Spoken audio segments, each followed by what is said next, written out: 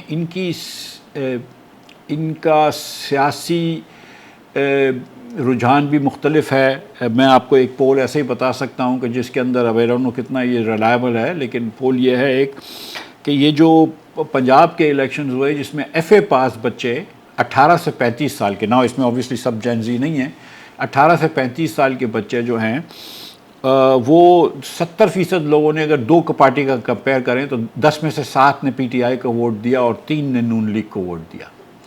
اور کیونکہ جین الفا کی جو پولیٹیکل لیننگز ہوں گی وہ زیادہ قریب ہوگی جین زی سے بنسبت پچھلی جنریشن سے, تو یہ ایک ٹرینڈ آپ کو نظر آ رہا ہے کہ بچے جو ہیں اب اس میں وہ کتنے ریبیلیس ہیں, کتنے اپنے والدین کے خلاف جا رہے ہیں یا اتھارٹی فگرز کے پاس جا رہے ہیں, یہ ذرا دیکھنا پڑے گا کہ کیونکہ یہ ان کے پاس ملٹیپل سورسز ہوتی ہیں میڈیا کی, انسٹاگرام, ٹک ٹاک وغیرہ وغیرہ, تو یہ اس طرح اتھارٹی فگرز کو نہیں مانتے. جہاں تک میری اپنی کمپنی ہے مثال کے طور پر, ہم یہ دیکھ رہے ہیں کہ ہم کو اب سوشل میڈیا پہ زیادہ اشتہار کرنا پڑ رہا ہے. آپ دیکھیں کہ وہ بچوں کی جو گیمز ہوتی ہیں, جو فون پہ گیمز لوگ کھیلتے ہیں اور بچے نہیں سبھی کھیلتے ہیں, اس پہ بھی اب کمپنیز اشتہار کر رہی ہیں. اور ایک چیز دیکھی گئی ہے کہ ایک زمانے میں جب آپ دیکھتے تھے کہ وسیم اکرم صاحب یا شاہد افریدی صاحب, اور وہ اب بھی بیچتے ہیں کہ پیپسی بھی وہ بیچ رہے ہیں اور ٹیکسٹائل بھی وہ بیچ رہے ہیں, اب یہ جو ہے کہ وہ سیلیبریٹی سے ہٹ کے ہم انفلوئنسرز کی طرف چلے گئے اور لاکھ فالوورز والے لوگ انفلوئنسر آ گئے ہیں ڈفرینٹ شہروں میں, جو کہ مختلف شہروں میں کپڑے کی ڈیزائن کے اوپر کرتے ہیں. تو یہ ایک فرق آیا, تو یہ سمجھ لیجئے کہ ڈیموکریٹائزیشن ہو گئی ہے, جمہوریت ہو گئی ہے کہ سب کے پاس تھوڑا میگا فون مل گیا ہے. پہلے یہ تھا کہ صرف بڑے سیاسی لیڈران جو تھے ان کے پاس میڈیا پہ بات کرنے کی ضرورت تھی. اب تو کوئی بھی آدمی ٹویٹ کر سکتا ہے, کوئی بھی انسٹا کر سکتا ہے, اور اچھے انسٹاگرام کے کوئی پوسٹ کر لیں یا وہ کر لیں تو وہ لاکھوں لوگ اس کو دیکھ لیتے ہیں. سو یہ ایک جمہوری عمل ہے جس سے بہت میرے خیال سے تبدیلی آ رہی ہے اور لوگوں کی سوچ مختلف ہے. اب آپ نے یہ بات کی کہ پاکستان میں یہ معاشی فیصلے کیسے کرتے ہیں, تو دیکھیں اگین کچھ تو چیزیں ایسی ہو گئی نا کہ جو آج سے 10 سال پہلے کچھ انڈسٹریز تھیں جو ہمیں پتہ ہی نہیں تھی, جیسے بائیکیا ہے, ہمیں بائیکیا کا نہیں پتہ تھی, یا کریم ہے, یا جو ایسی ٹیکسیاں کی ہوتی ہیں, یا اب آپ کو وہ اور بچے بیچ رہے ہوتے ہیں, ہر دوسرے دن آپ کے گھروں پہ آن لائن پیکیجز آ رہے ہوتے ہیں جو کہ 10 سال 15 سال 20 سال پہلے نہیں ہوتا تھا. کھانے کی ڈیلیوری ہوتی, تو بہت سارے بچوں کو اس میں ملازمت ملتی ہے, اس میں روزگار ملتا ہے, تو یہ ایک چیز ہے.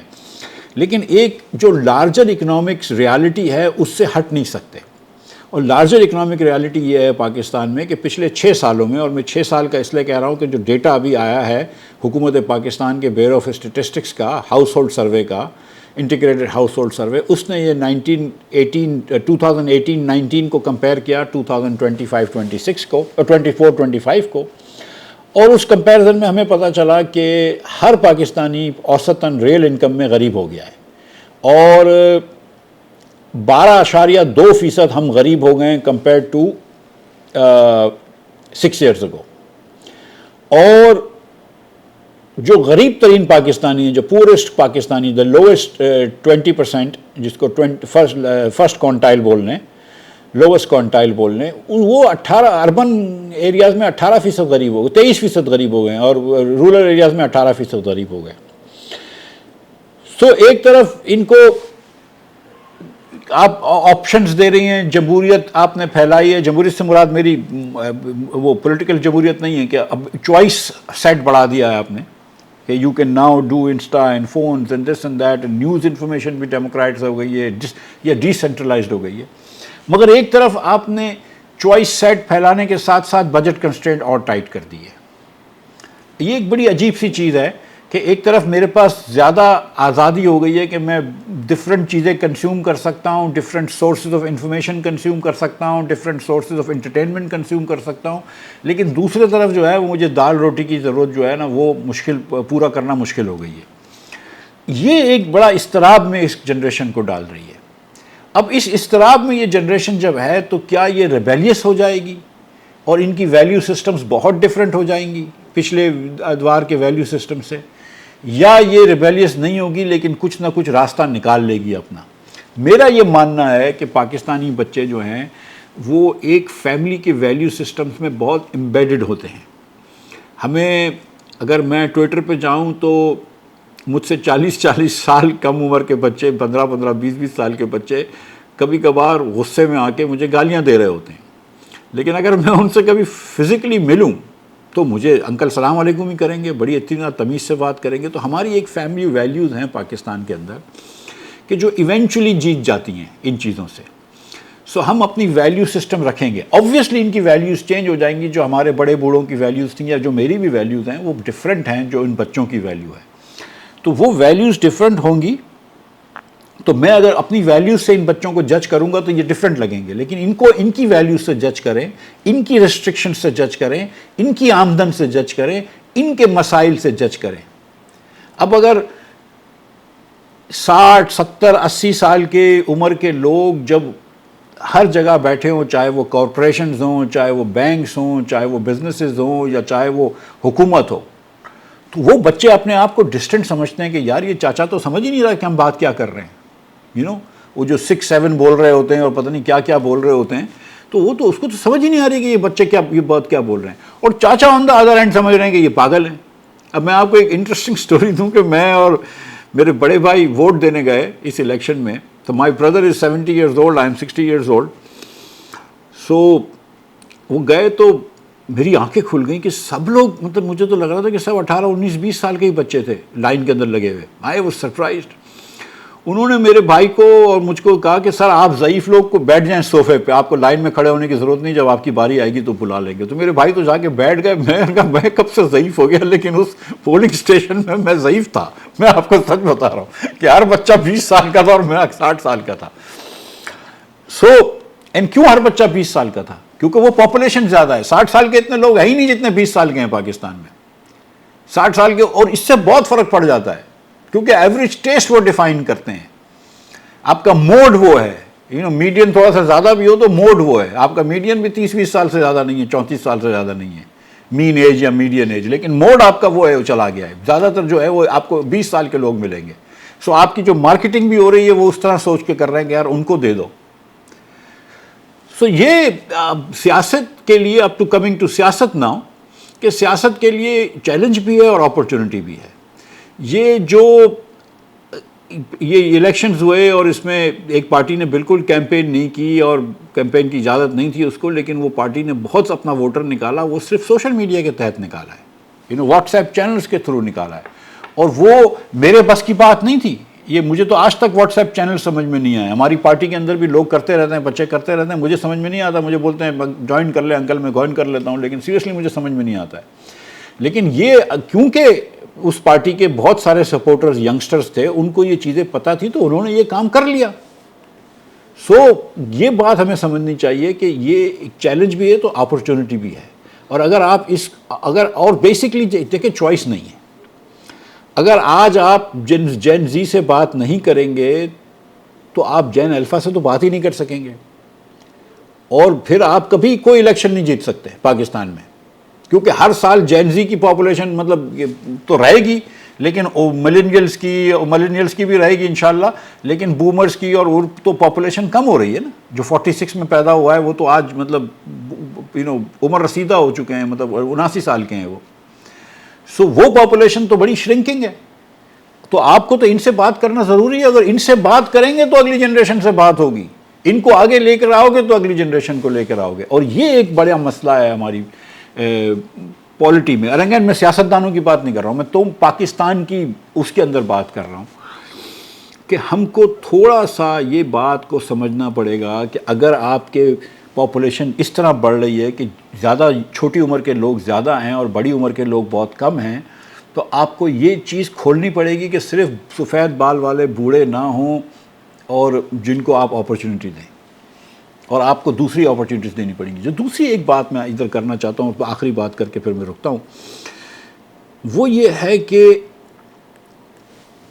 پاکستان میں میری عمر کے لوگ یا مجھ سے زیادہ عمر کے لوگ کی جب محفل ہوتی ہے تو ہم آٹومیٹکلی اسیوم کرتے ہیں کہ سارے مرد حضرات ہوں گے. اب بھی میرے دوستوں کی ہم دعوت کرتے ہیں تو ہم لوگ اکثر لکھ دیتے ہیں بوائز اونلی، اپنے آپ کو اب بھی بوائز بولتے ہیں. تو اور یہ بابر صاحب بھی کرتے ہوں گے اور دیگر لوگ بھی کرتے ہوں گے کہ یار سب بوائز کی دعوت ہے یار، تو لڑکے بیٹھیں گے 4 5 6 اور وہ پھر بحث کریں گے بیکار، پوری آدھی رات بحث کرتے رہیں گے، عمران خان ورسز نواز شریف ورسز پتہ نہیں کیا دس اینڈ دیٹ، اور ان میں خواتین شامل نہیں ہوتی ہیں. میں نے یہ دیکھا ہے، اینڈ دس از اوبویسلی، میرے بچے جو ہیں وہ کراچی کے برگر بچے ہیں، اور کراچی، لاہور اور اسلام آباد جو ہے وہ بہت یونائٹڈ ہے in terms of burger kids, یا جس کو آپ پنجاب میں عموماً ممی ڈیڈی کراؤڈ بولتے ہیں. لیکن ان کے اندر میں نے یہ دیکھا ہے، ہم بھی اپنے زمانے میں برگر ہوا کرتے تھے، لیکن ہمارے ہاں خواتین کا اتنا وہ عمل نہیں ہوتا تھا. لیکن اب میں نے دیکھا ہے کہ ینگ بچوں کی جب محفل ہوتی ہے تو اس کے اندر خواتین بھی ہوتی ہیں. تو مجھے ایسا لگتا ہے کہ آج سے 30-40 سال بعد جب میرے بچے اپنی دعوتیں کر رہے ہوں گے تو ان کے اندر لڑکیاں بھی شامل ہوں گی لڑکوں کے ساتھ ساتھ. آج بھی ان کی پارٹیز میں لڑکے اور لڑکیاں ساتھ ہوتی ہیں، ان کے ڈسکشنز میں لڑکیاں ساتھ ہوتی ہیں، اور یہ ہم نے دیکھا ہے کہ بڑے شہروں میں خاص طور پہ کراچی، لاہور، اسلام آباد وغیرہ کے اندر خواتین کو ایک چانس مل رہا ہے. تو یہ ایک انٹرسٹنگ فنامنا ہے پاکستان کے اندر، جس سے آپ دیکھیں گے کہ اب more and more you will see more political leaders, organic political leaders who are women, more and more organic leaders who are women. ہماری کمپنی کے اندر جو CEO صاحبہ ہیں وہ صاحبہ ہیں، جو فوڈ ڈویژن کی ہماری CEO ہیں، اور وہ آرگینک، مطلب یہ کہ نیچے سے اوپر ہو کے آئی ہیں. لیور بردرز میں کام کرتی تھیں، لپٹن وغیرہ کے اندر. سو اب یہاں پہ ہم نے دیکھا ہے کہ بینظیر بھٹو صاحبہ تھیں یا مریم نواز صاحبہ ہیں، لیکن یہ نواز شریف صاحب کی نسبت سے آئی ہیں، یا ذوالفقار علی بھٹو صاحب کی نسبت سے آئی ہیں، یا بنگلہ دیش کے اندر حسینہ واجد صاحبہ تھیں، وہ شیخ مجیب الرحمان کی نسبت سے تھیں، یا خالدہ ضیاء ان کے شوہر خالدہ ضیاء الرحمان کی نسبت سے تھیں. بنگلہ دیش کے اندر چندرکا کماراتنگا، یا ان کی بندرا نائکا صاحبہ کی بیٹی تھی وہ، لیکن ان کے شوہر پہلے وہ ان کے وزیر اعظم تھے. لیکن اب آپ دیکھیں گے کہ آرگینک خواتین لیڈرشپ نکلے گی، اور یہ 5-10 سال کی دیر ہے کہ آپ دیکھیں گے کہ وہ عورت جس کا کوئی میل ریلیٹیو نہیں تھا جو بڑا لیڈر تھا، اس کے بعد بھی وہ لیڈر نکلے گی. تو یہ فرسٹ سٹیپ ہے. یہ بھی بڑی اچھی بات ہے کہ خواتین لیڈر آ رہی ہیں اپنے میل ریلیٹیو کے نام کو استعمال کر کے، یا لیوریج، پولیٹیکل لیوریج کر کے. لیکن آپ دیکھیں گے کہ 10 سال میں یہ بھی آئے گا. جب خواتین قومی دھارے میں مزید آ جائیں گی تو اس سے قومی کنورزیشن چینج ہو جائے گی. یہ میں آپ کو گارنٹی کر رہا ہوں. ہماری سوچ چینج ہو جائے گی، ہماری فارن پالیسی تبدیل ہو جائے گی، ہماری اکنامک پالیسی تبدیل ہو جائے گی. اینڈ جو ہم تھوڑے سے زیادہ جو ہے نا وہ سوشل سروسز سینٹرک ہو جائیں گے. اور یہ بچے آلریڈی تھوڑی سی سوشل سروس سینٹرک ہیں. آپ دیکھیں کہ یہ بیچ صاف کرنی ہو تو کراچی میں بچے ریڈی ہوتے ہیں، روڈ صاف کرنے میں ریڈی ہوتے ہیں، دیگر چیزیں صاف کرنے میں ریڈی ہوتے ہیں. پاکستان بھر میں اس طرح ہوتا ہے. یہ بچے اپنا شیئر کرتے ہیں، میل شیئر کرتے ہیں، وہ نئی انسٹاگرام پہ وہ چل رہی ہوتی ہے موومنٹ. یہ بچے سیوک سینس ان کا ہے، لیکن تھوڑی سی ہم کو ان کو جگہ دینی ہوگی، اور تھوڑا سا اس ملک کو اگر تھوڑا سا بہتر چلا لیں تو ان کو معاشی ان کو آپ نے چوائس سیٹ دے دیا ہے بہت بڑا. آپ نے بجٹ کنسٹرینٹ بہت رکھی ہے، بجٹ کنسٹرینٹ کم کر دیں گے تو انشاءاللہ یہ بھی آگے بڑھ سکیں گے. Thank you very much. عوام پاکستان، بدلیں گے نظام.